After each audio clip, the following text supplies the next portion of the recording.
बिस्मिल्लाहिर्रहमानिर्रहीम। अस्सलाम वालेकुम। Welcome to all of you. Star academy head office Johar town. Dear students, आज हम एमडी कैट के सिलेबस में लॉजिकल रीजनिंग से रिलेटेड सेकंड टॉपिक को डिस्कस करने जा रहे हैं। सेकंड टॉपिक जिसका नाम है लॉजिकल प्रॉब्लम्स। आज हम इस टॉपिक को समझेंगे और इससे रिलेटेड क्वेश्चंस को डिफरेंट टाइप्स में डिवाइड करके अलग-अलग हर टाइप को जो है वो समझेंगे और फिर उससे रिलेटेड कुछ क्वेश्चंस जो हैं वो आपसे डिस्कस किए जाएंगे। So dear students, first of all, what is logic? Logic का मतलब क्या होता है? लॉजिक को हम आसान अल्फाज में उर्दू में कहते हैं मंतक, यानी कि एक ऐसी बात जिसकी बेस पर आप कोई भी स्ट्रॉन्ग जो है वो डिसीजन ले सकते हैं। बाय डेफिनेशंस देखते हैं। The word logic is derived from the Greek noun logos, meaning both thought and the word expressing thought. Logic जो वर्ड है ये ड्राइव हुआ है ग्रीक नाउन से और इसका मतलब क्या लिया जाता है? सोच या फिर ऐसे अल्फाज जो किसी की सोच की अक्कासी करें। कोई भी इंसान जब कोई लॉजिक पेश करता है तो बेसिकली वो अपनी सोच की, अपनी थॉट्स की रिफ्लेक्शन दे रहा होता है। Next, logic is the science of thoughts as expressed in language, यानी कि ये बेसिकली सारी सोच की एक साइंस है जो कि एक्सप्रेस्ड है इन लैंग्वेज, अल्फाज के अंदर, एक जुबान के अंदर। This means that the questions on logic are to be solved as per the information given. इसका मतलब ये हुआ कि इससे रिलेटेड जो क्वेश्चंस होंगे उनको सॉल्व किया जाएगा उस इंफॉर्मेशन की बेस पर जो कि आपको स्टेटमेंट में दी जाएगी, without any concern of the formal validity और ट्रूथ ऑफ द स्टेटमेंट। इस चीज को मद्देनजर नहीं रखा जाएगा कि वो जो स्टेटमेंट है उसमें किस हद तक सच्चाई है या उसकी वैलिडिटी क्या है। सो इट मीन डायरेक्टली हमें इन क्वेश्चंस में इंफॉर्मेशन को देखना है, जो इंफॉर्मेशन हमें दी जा रही है, जो सिचुएशन हमें समझाई जा रही है, उस सिचुएशन को समझते हुए हमने सॉल्यूशन फाइंड आउट करना है। दैट इज, इसका मतलब है conclusion should follow directly from the statements given, कि वो जो नताइज होंगे वो डायरेक्टली उस स्टेटमेंट को फॉलो कर रहे होंगे जो आपको दी जाएगी। नेक्स्ट, अब हम देखते हैं कि व्हाट इज लॉजिकल प्रॉब्लम, कि लॉजिकल प्रॉब्लम से मुराद हम क्या लेते हैं। इन logical problem, by using your logical reasoning skills, you are trying to figure out the correct answer. किसी भी लॉजिकल प्रॉब्लम को सॉल्व करने के लिए हम लॉजिकल रीजनिंग की स्किल्स को यूज करते हैं कि हम उस क्वेश्चन को बेहतर से बेहतर किस अंदाज में सॉल्व कर सकते हैं। Logic problems are questions which require people to use deductive reasoning skills. इन प्रॉब्लम्स को सॉल्व करने के लिए हमें डिडक्टिव रीजनिंग स्किल्स की जरूरत पड़ती है। इसका क्या मतलब है? Meaning, they need to look at different pieces of information in order to arrive at an answer. आपके पास जो क्वेश्चन होता है उसमें जो डिफरेंट आपको इंफॉर्मेशन दी जाती हैं या दी गई हों, तो वो इंफॉर्मेशंस को आपने जो है वो फॉलो करते हुए एक बेहतर नतीजे पर पहुंचना है। The statement will give you the clues you need to solve the problem. आपने जो भी प्रॉब्लम सॉल्व करना है उसके बारे में जो भी इंडिकेशन होगी वो आपको स्टेटमेंट प्रोवाइड करेगी। इसमें आपने किसी किस्म की पर्सनल एक्सपीरियंस को या फीलिंग्स को या इमोशंस को शामिल नहीं करना। डियर स्टूडेंट्स, अब हम आते हैं क्वेश्चंस की तरफ कि हमने लॉजिकल प्रॉब्लम के जो क्वेश्चंस हैं जो आपके सिलेबस के मुताबिक गिवन हैं, हमने आपकी आसानी के लिए उनको डिफरेंट टाइप्स के अंदर डिवाइड कर दिया है। जो मेजर टाइप्स हैं वो आपसे शेयर की जा रही हैं। फर्स्ट टाइप में आपसे किस तरह के क्वेश्चंस जो हैं वो पूछे जा सकते हैं। इस टाइप के अंदर each problem consist of 3 statements. Her problem या क्वेश्चन जो है वो 3 स्टेटमेंट्स जो है वो आपको प्रोवाइड करेगा। Based on the first 2 statements, पहली 2 स्टेटमेंट्स को बेस बनाते हुए the third statement may be true, false और अनसर्टेन। आपने पहली 2 स्टेटमेंट को जो है वो फैक्ट मानते हुए, दुरुस्त मानते हुए ये फैसला करना है कि जो तीसरी स्टेटमेंट है वो उन दोनों स्टेटमेंट के मुताबिक क्या ट्रू है, फॉल्स है या फिर गैर यकीनी है। और एक फर्दर ऑप्शन होती है कि नेवर, कि बिल्कुल इम्पॉसिबल है। इससे रिलेटेड कुछ क्वेश्चंस सॉल्व करते हैं स्टूडेंट्स। फर्स्ट क्वेश्चन है, इसकी स्टेटमेंट देखिए आप। स्टेटमेंट में आपके पास जो 3 अलग से बातें बताई जा रही हैं, उसमें सबसे पहली जो स्टेटमेंट है वो ये है कि Tahir is older than Ali. Tahir जो है वो अली से उम्र में बड़ा है। Akbar is older than Tahir. Akbar जो है वो ताहिर से बड़ा है। एंड थर्ड स्टेटमेंट है Ali is older than Akbar, कि अली जो है वो अकबर से बड़ा है। इफ द फर्स्ट 2 स्टेटमेंट्स, अगर पहली 2 स्टेटमेंट्स जो हैं आर ट्रू, उनको दुरुस्त मान लिया जाए, जो भी वो इंफॉर्मेशन दे रही हैं वो सच हैं या नहीं है, जैसी भी हैं, हमने अगर वो पहली 2 स्टेटमेंट्स जो हैं उनको 100% जो है वो दुरुस्त मान लिया है, तो then what will be the status of third statement, कि थर्ड स्टेटमेंट का फिर क्या स्टेटस होगा, ये हमने बताना है। सो ऑप्शंस देखें dear students, true, false, uncertain या फिर डेल्टा में नेवर। अब डियर स्टूडेंट्स गौर करें, आपके पास ये जो 2 स्टेटमेंट्स दी गई हैं, इन दोनों स्टेटमेंट्स में जो इंफॉर्मेशन हमें मिल रही है वो ये है कि ताहिर जो है वो एज में बड़ा है अली से, और अकबर जो है वो एज में बड़ा है ताहिर से। इट मीन कि अगर हम इसको तरतीब से देखें तो सबसे बड़ा जो है वो अकबर है। अकबर के बाद जो उम्र में छोटा है वो ताहिर है, और ताहिर से छोटा फिर अली है। इट मीन अली सबसे छोटा है एज में। क्लियर हो गया? ये चीजें जो हैं वो हमें इस 2 स्टेटमेंटों से समझ आ रही हैं। और अगर ये दोनों स्टेटमेंट्स ट्रू हैं, इट मीन कि Akbar is older than Tahir and Tahir is older than Ali. ये एक सीक्वेंस बन गया है।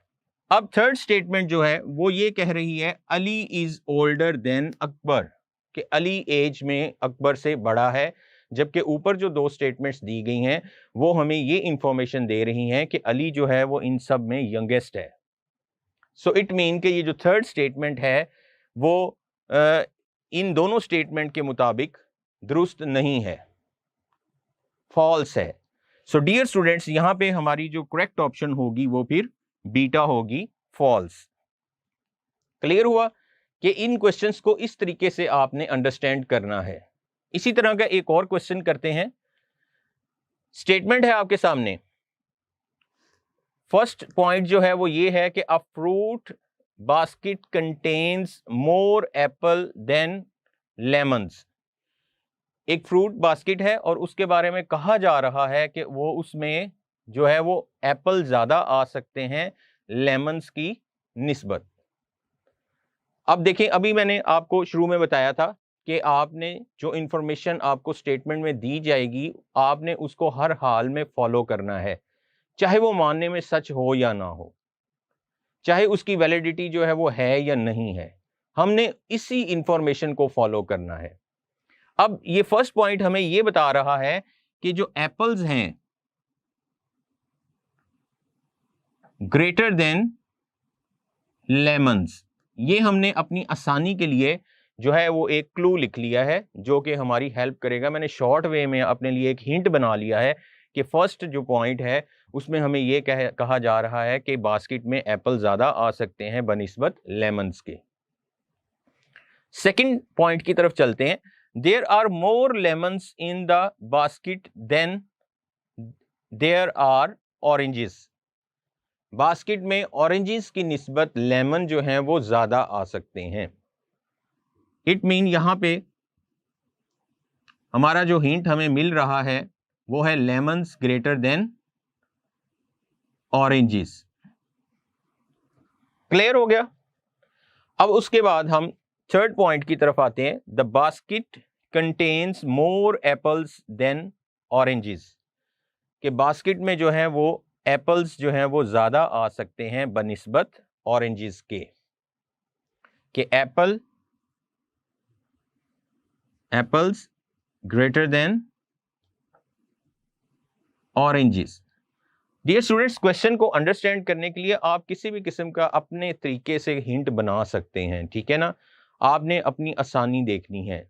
आप जिस तरह से भी अपने जहन में क्वेश्चन का स्ट्रक्चर बनाना चाहें, लेकिन वो स्ट्रक्चर 100% आपकी स्टेटमेंट की गिवन इंफॉर्मेशन को फॉलो कर रहा हो।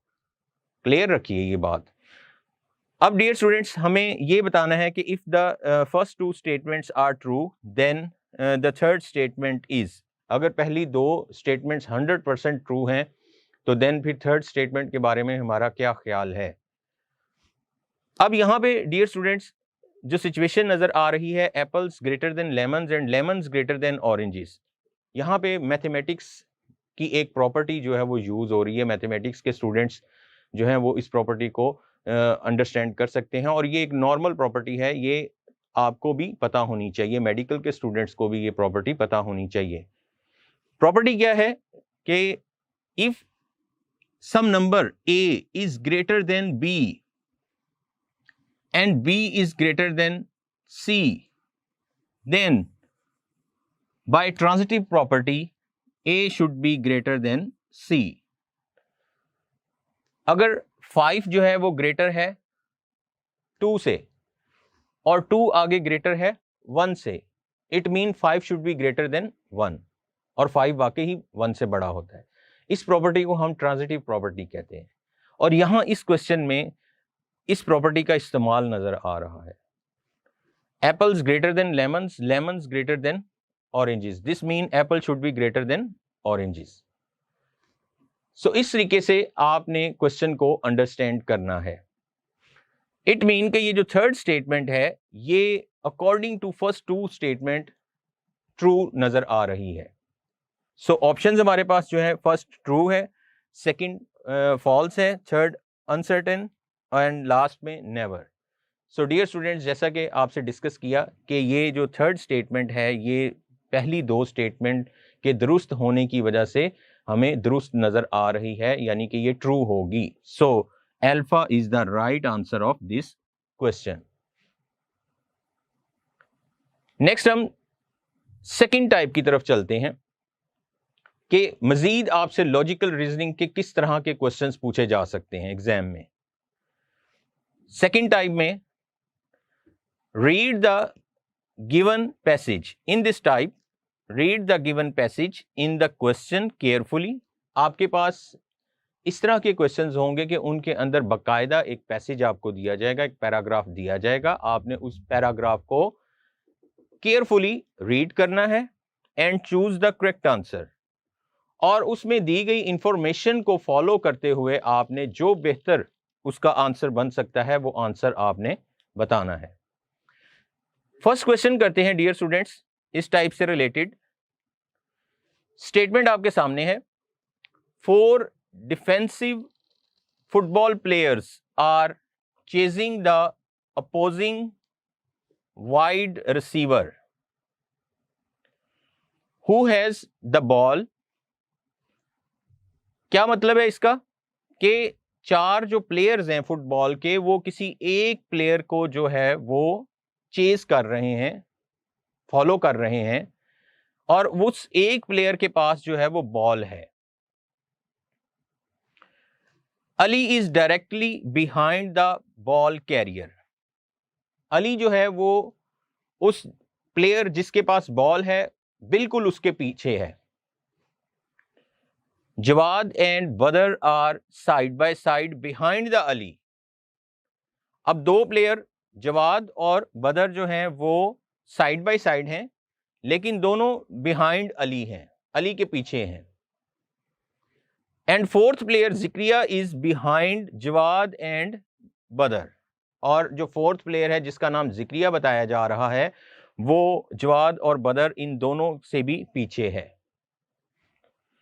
Ali tries for the tackle. Ali जो है वो सिचुएशन को हैंडल करने की कोशिश करता है बट मिसेस एंड फॉल्स, लेकिन वो इसमें कामयाब नहीं होता और गिर जाता है। बदर ट्रिप्स, बदर को भी जो है वो ठोकर लग जाती है। Which defensive player tackles the receiver. फिर इन चारों प्लेयर्स में से कौन सा प्लेयर जो है वो प्लेयर जिसके पास बॉल है उसको टैकल कर सकेगा। अब ये सारी सिचुएशन को अगर हम डायग्राम की फॉर्म में देखना चाहें तो डियर स्टूडेंट, ये फॉर एग्जांपल एक प्लेयर है जिसके पास बॉल है, डायरेक्टली उसके पीछे जो है वो अली है। क्लियर हो गया? बदर और जवाद जो हैं वो अली से पीछे हैं और साइड बाय साइड हैं, ये जवाद और ये बदर। और उसके बाद इन दोनों के बिहाइंड में जिक्रिया है। अब अली कोशिश करता है इसको टैकल करने की, लेकिन वो कामयाब नहीं होता। क्लियर हो गया? स्टेटमेंट की इंफॉर्मेशन के मुताबिक उसके बाद बारी आती है जवाद की या फिर बदर की, लेकिन यहां पे ये चीज बताई जा रही है कि बदर जो है वो भी ठोकर लगने की वजह से गिर जाता है, वो भी कामयाब नहीं होता। इस पॉइंट के अंदर यही इंफॉर्मेशन आपको प्रोवाइड की जा रही है। तो इट मीन बदर से भी जो है वो सिचुएशन टैकल नहीं हुई, तो देन फिर ये सिचुएशन कौन टैकल करेगा? जवाद, क्योंकि जिक्रिया उससे भी पीछे है। सो इंफॉर्मेशन के मुताबिक जो है ये दो प्लेयर्स जो हैं डिफेंसिव प्लेयर्स ये कामयाब नहीं हुए और उनकी पोजीशंस के अकॉर्डिंगली जवाद जो है फिर इसको टैकल करेगा।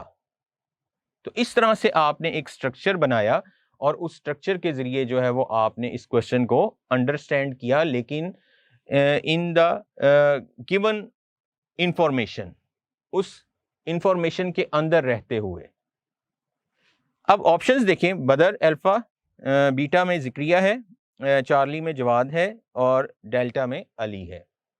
सो जैसा कि आपको बताया कि दो डिफेंसिव प्लेयर कामयाब नहीं हुए और जो हमारे पास डायग्राम बनी इंफॉर्मेशन के मुताबिक, उसके मुताबिक फिर जवाद जो है उसने इस सिचुएशन को टैकल किया। सो राइट आंसर इज चार्ली।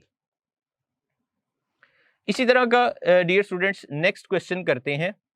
उसमें देखते हैं कि पैसेज के अंदर आपको किस तरह की इंफॉर्मेशन दी जा रही है। पैसेज आपके सामने है। A software engineer has the capacity has the capability of thinking 100 lines of code in 5 minutes. अब इस पैसेज में जो इंफॉर्मेशन है उसको हमने अंडरस्टैंड करना है, ताकि कहीं हमारे से कोई ऐसी बात जो है वो मिस ना हो जाए जिसकी वजह से हम जो है वो इसके राइट सॉल्यूशन पे पहुंच ना सकें। सो एक एक चीज को हमने केयरफुली रीड करना है और अंडरस्टैंड करना है। अब तक हमने जो चीज रीड की है उसके मुताबिक जो है सॉफ्टवेयर इंजीनियर जो है वो ये सलाहियत रखता है कि वो 100 लाइन्स ऑफ कोड जो है वो सोच सकता है कितने मिनट्स में? 5 मिनट्स में। क्लियर हो गया स्टूडेंट्स? मैं सर्कल कर रहा हूं जो इंपॉर्टेंट चीजें हैं इसमें स्टेटमेंट में। एंड कैन टाइप, और उसके बाद वो उनको टाइप कर सकता है। पहले क्या था? सिर्फ सोचने की बात थी कि वो 5 मिनट में 100 लाइन ऑफ कोड्स जो है वो थिंक कर सकता है, सोच सकता है, और उसके बाद उन 100 लाइंस को लिखने के लिए, टाइप करने के लिए उसको कितने मिनट्स चाहिए? 10 मिनट्स चाहिए। क्लियर हो गया? उसके बाद नेक्स्ट इंफॉर्मेशन क्या है, he takes a break of 5 minutes, वो 5 मिनट की ब्रेक लेता है आफ्टर एवरी 10 मिनट्स, हर 10 मिनट्स के बाद उसने 5 मिनट की ब्रेक लेनी है। क्लियर हो गया? अब जो चीज वो पूछना चाह रहा है आपसे, ये अभी तक जो इंफॉर्मेशंस दी हैं वो हमने सर्कल कर ली।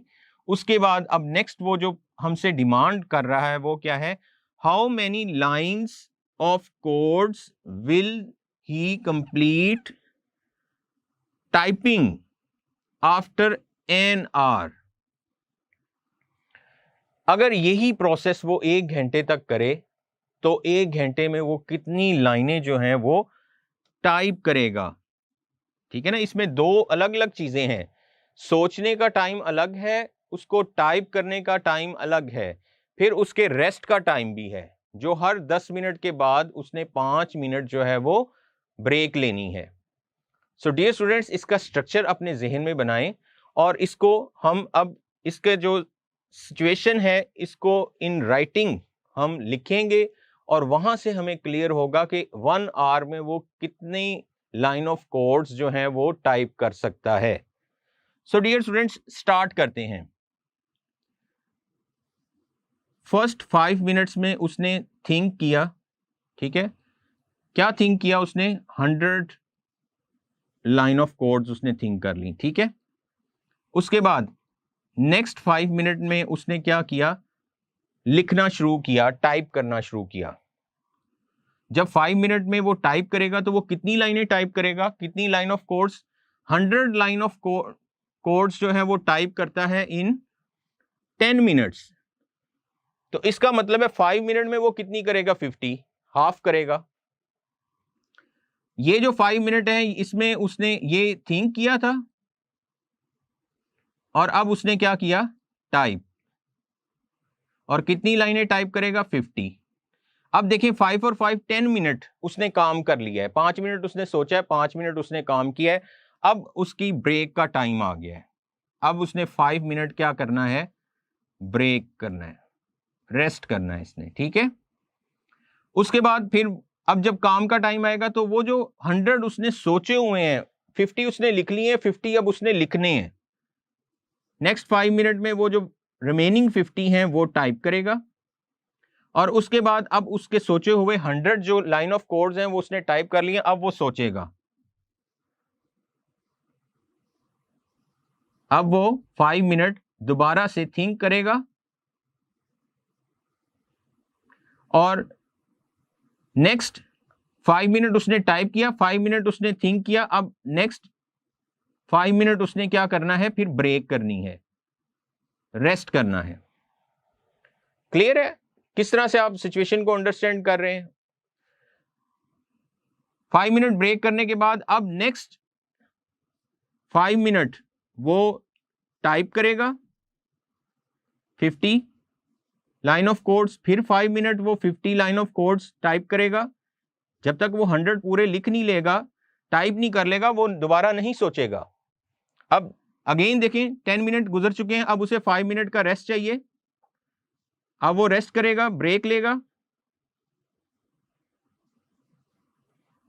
और उसके बाद फिर 5 मिनट वो थिंक करेगा, क्योंकि जो उसने सोचा था वो 100 उसने लिख लिया है, अब उसने फिर थिंक करना है और नेक्स्ट अब 5 मिनट वो टाइप करेगा 50। अब उसे 5 और 5 10 मिनट्स हो चुके हैं, ये आपने 12 टाइम करना है। 12 टाइम क्यों करना है, क्योंकि हमने 60 मिनट्स का उसको बताना है कि 60 मिनट्स में वो कितनी लाइन ऑफ कोड्स जो है वो टाइप कर सकता है। सो हम काउंट करते हैं, हमने 12 लिख लिए, इन 1 2 3 4 5 6 7 8 9 10 11। इट मीन कि अभी 5 मिनट और जो है वो रहते हैं 1 आवर होने में। तो नेक्स्ट वो 5 मिनट में क्या करेगा, अब 5 मिनट उसने सोचा, 5 मिनट उसने 50 टाइप किए और अब 5 मिनट वो ब्रेक लेगा, रेस्ट है उसका। क्लियर हो गया? तो ये उसकी 1 आवर की एक्टिविटी है जिसको हमने जो है वो पेपर के ऊपर प्रेजेंट कर दिया है।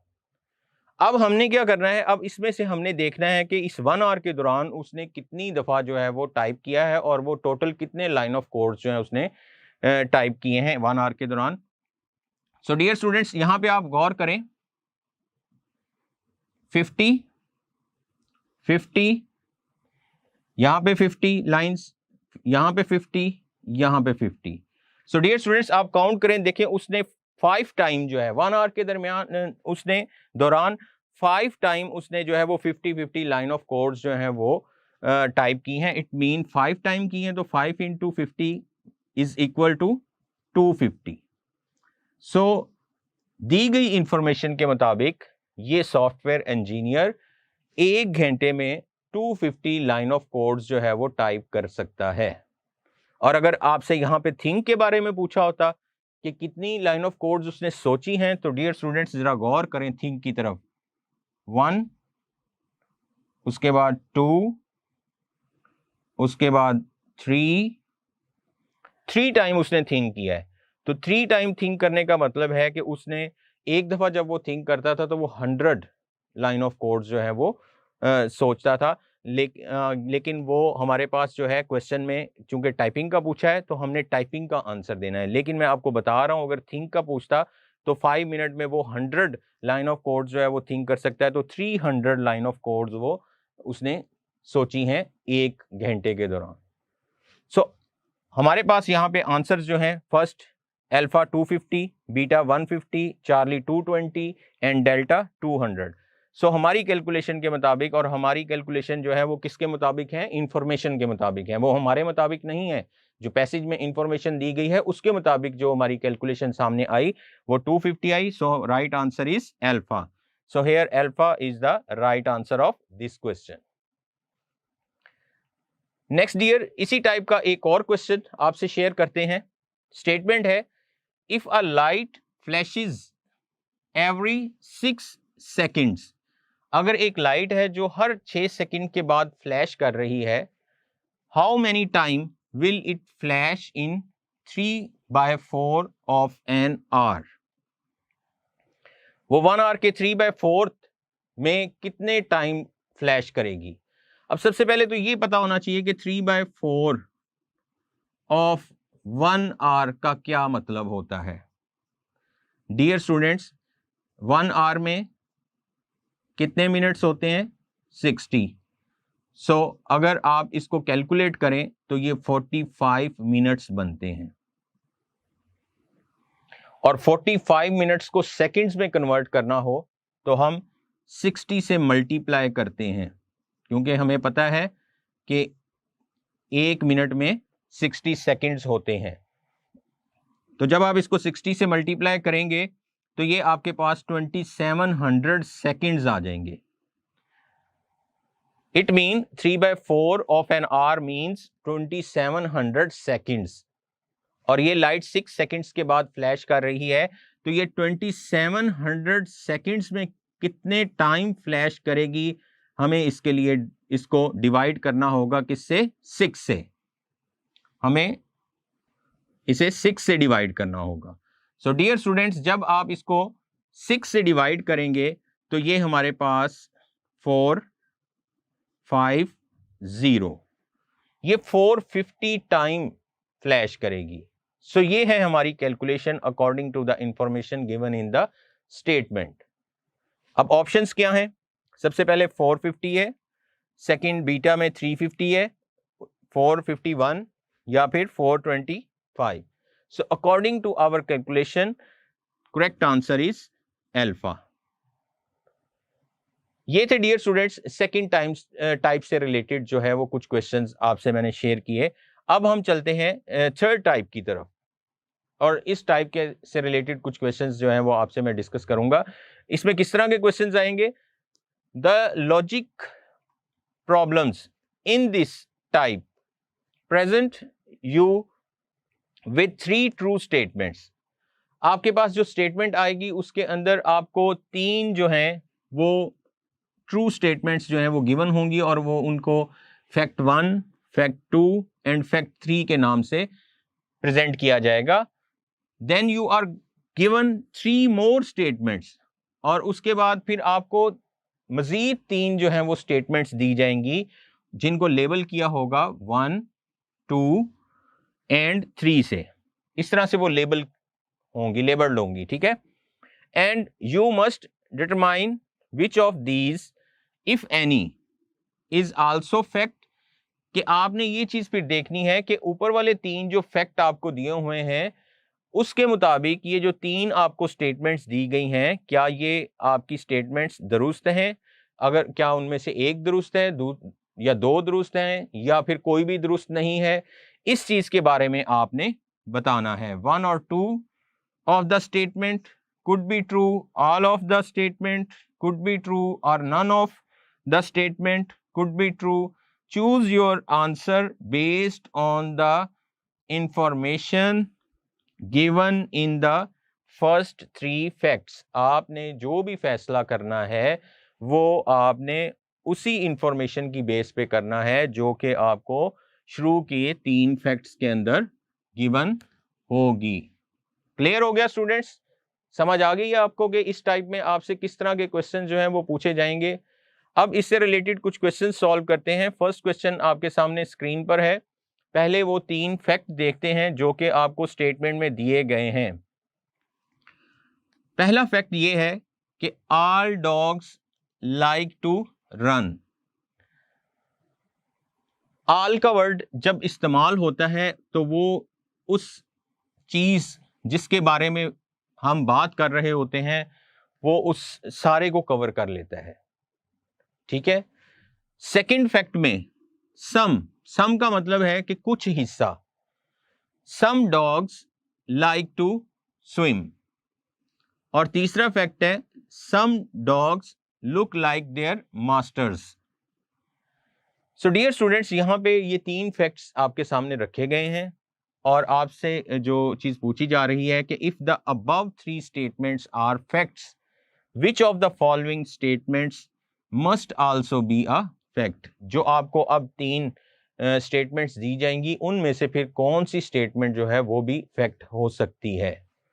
Number 1, all dogs who like to swim look like their masters. Dogs who like to swim also like to run. Dogs who like to run don't look like their masters. अब पहले हम अपने facts की तरफ चलते हैं और देखते हैं कि वहां पे हमें क्या इंफॉर्मेशन दी जा रही है। डियर स्टूडेंट्स, बात हो रही है कि तमाम जो डॉग्स हैं, मैं एक सर्कल ड्रॉ करता हूं और हम समझते हैं कि जितने भी डॉग्स हैं वो सारे के सारे इस बाउंड्री के अंदर हमने कवर कर लिए हैं, ठीक है ना। हर तरह के डॉग के बारे में बात हो रही है कि जितने भी डॉग्स हैं वो सारे जो हैं वो रन, दौड़ना पसंद करते हैं, ठीक है। उनमें से कुछ डॉग्स जो हैं, मैं उस सर्कल के अंदर एक छोटा सा सर्कल बनाता हूं, यानी कि उसका कुछ पार्ट लेना है। तमाम डॉग्स की बात नहीं हो रही। कुछ डॉग्स जो हैं वो स्विम को पसंद करते हैं, ठीक है। इसके अंदर मैंने एक छोटा सा सर्कल ड्रॉ कर दिया, उसका कुछ पार्ट। क्लियर हो गया? ये इस तरह से क्वेश्चन को हम अंडरस्टैंड कर सकते हैं डायग्राम बना के। उसके बाद नेक्स्ट बात आती है कि some dogs look like their masters. अब कुछ डॉग्स जो कि मास्टर्स की तरह दिखाई देते हैं, अब वो हो सकता है वो स्विमिंग वाले भी हो सकते हैं और ये भी हो सकता है कि वो रनिंग वाले हों जो रनिंग को पसंद करते हैं। तो इसको हम फिर किस तरह से रिप्रेजेंट करेंगे? कुछ इस तरह से करेंगे, कुछ हिस्सा जो है वो स्विमिंग से ले लेंगे, कुछ हिस्सा जो है हम रनिंग से ले लेंगे, ठीक है ना। कि इसका कुछ पार्ट है जो कि वो ऐसे डॉग्स उस हिस्से में आते हैं जो अपने मास्टर्स की तरह दिखाई देते हैं। अब देखें, जो हमें स्टेटमेंट्स दी गई हैं, इन स्टेटमेंट्स पे अब गौर करते हैं। All dogs who like to swim look like their master. जितने भी डॉग्स ऐसे हैं जो कि स्विमिंग को पसंद करते हैं वो सारे के सारे मास्टर्स की तरह दिखाई देते हैं। तो आप देखें, ये जो मैंने मास्टर्स को की तरह दिखाई देने वाला सर्कल ड्रॉ किया है, क्या वो सारे का सारा स्विमिंग के अंदर लाई कर रहा है? क्या सारे के सारे स्विमिंग वाले डॉग्स जो हैं वो आपको नजर आ रहा है कि वो मास्टर्स की तरह ही दिखाई देते हैं? ऐसा नहीं है। सम डॉग्स की बात हुई है, कि कुछ डॉग्स हैं जो कि दिखाई देते हैं मास्टर्स की तरह। वो हो सकता है वो स्विमिंग को लाइक करते हों, हो सकता है कि वो स्विमिंग को लाइक ना करते हों, वो जस्ट रनिंग को लाइक करते हों। तो इट मीन कि ये जो पहली स्टेटमेंट है ये हमारी इंफॉर्मेशन के मुताबिक दुरुस्त नहीं है, इसको हम फैक्ट नहीं कह सकते। सेकंड की तरफ आते हैं, dogs who like to swim also like to run. कहना चाह रहा है कि ऐसे डॉग्स जो स्विमिंग पसंद करते हैं वो रनिंग भी पसंद करते हैं। तो डियर स्टूडेंट्स देखें, स्विमिंग का जो सर्कल है वो ऑल डॉग्स के सर्कल के अंदर है। इट मीन कि जितने भी डॉग्स ऐसे हैं जो स्विमिंग करते हैं वो रनिंग भी करते होंगे। क्लियर हो रहा है आपको? क्योंकि यहां पे ऑल डॉग्स की बात हुई है पहले फैक्ट के अंदर कि जितने भी डॉग्स हैं वो सारे के सारे जो हैं वो रनिंग पसंद करते हैं, फिर उनमें से कुछ जो है वो स्विमिंग पसंद करते हैं। इट मीन कि स्विमिंग वाले जो हैं वो रनिंग करते हैं, लेकिन रनिंग वाले जो हैं वो सारे के सारे स्विमिंग नहीं करते। बात को अंडरस्टैंड करें। ये जो सेकंड आपको स्टेटमेंट दी गई है कि जो स्विमिंग को लाइक करते हैं वो रनिंग को भी लाइक करते हैं, ये आपका फैक्ट है इस इंफॉर्मेशन के मुताबिक। अगर यहां पे उल्ट बात की होती कि रनिंग वाले जो है वो स्विमिंग को पसंद करते हैं तो वो मानने में नहीं आती थी। सेकंड जो स्टेटमेंट है ये आपकी इंफॉर्मेशन के ऊपर दिए गए फैक्ट्स के मुताबिक दुरुस्त है। थर्ड के बारे में देखते हैं अब, dogs who like to run don't look like their master. ऐसे डॉग्स जो कि रनिंग को पसंद करते हैं वो अपने मास्टर्स की तरह नहीं दिखाई देते।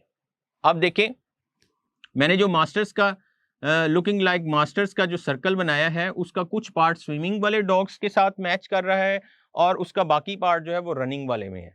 इट मीन कि जो मास्टर्स की तरह दिखाई देते हैं डॉग्स, तीसरे फैक्ट में जो उसने बात कही है उसमें कहीं भी उसने ये चीज़ जो है वो नहीं कही कि ये जो मास्टर्स की तरह दिखाई देते हैं ये रनिंग को पसंद करते हैं या ये स्विमिंग को पसंद करते हैं। जनरल उसने बात की है।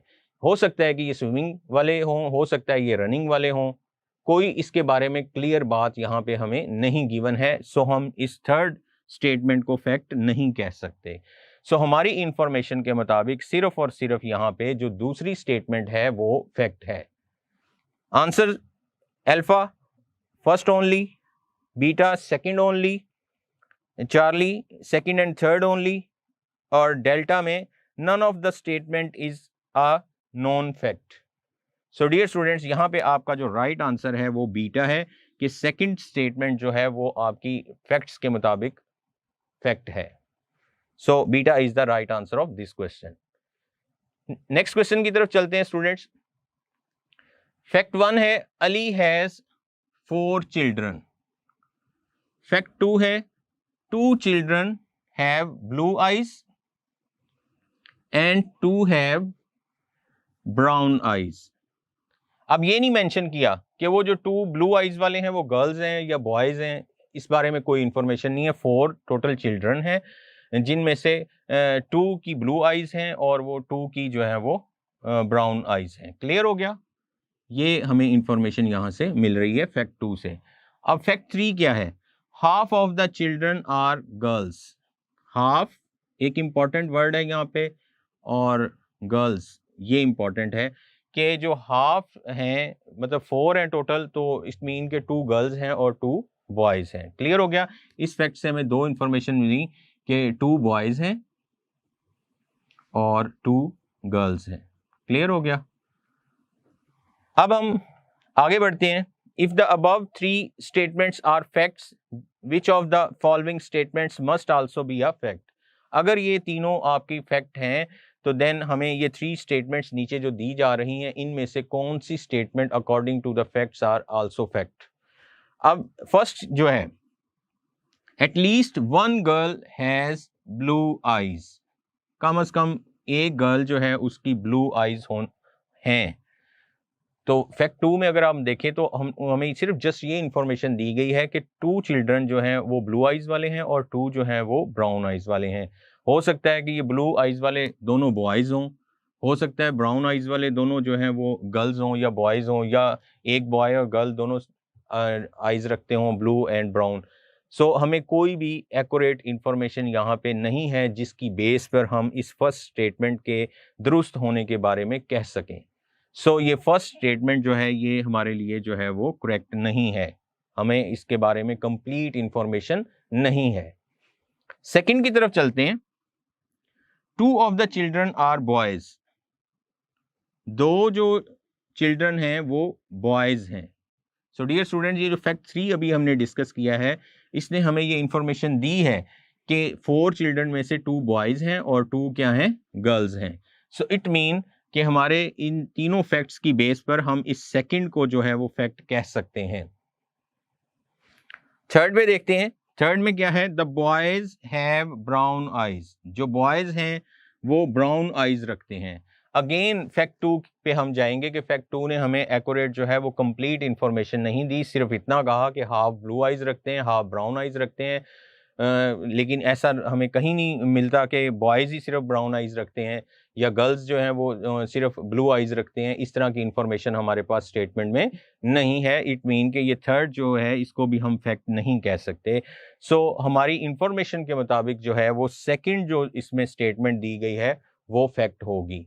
ऑप्शंस की तरफ चलते हैं। First only, second only, second and third only, या फिर डेल्टा में none of the statement is a non fact. So dear students, यहाँ पे भी आपके पास जो सेकंड ऑप्शन है बीटा वो ही राइट आंसर है। So second only statement is the fact.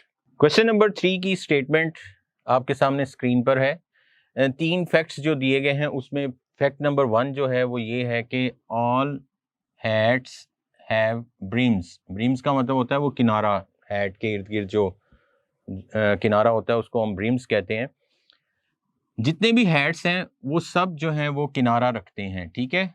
There are black hats and blue hats, कुछ हैट्स जो हैं वो ब्लैक हैं और कुछ जो हैं वो ब्लू हैं, यानी कि 2 तरह के कलर आपको हैट्स में मिलेंगे।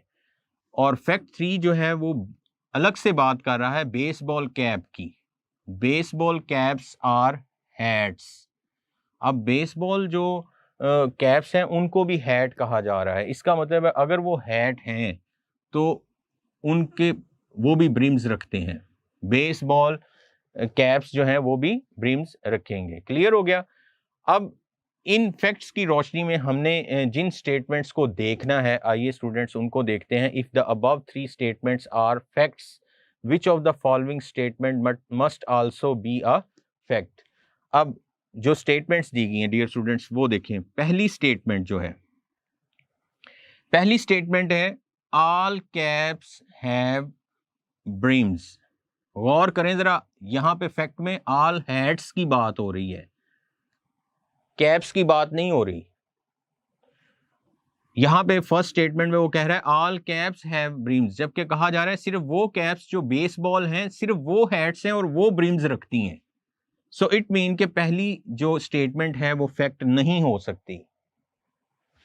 सेकंड देखें, सम बेसबॉल कैप्स आर ब्लू, कुछ जो बेसबॉल कैप्स हैं वो ब्लू हैं, कलर के बारे में बात कर रहे हैं।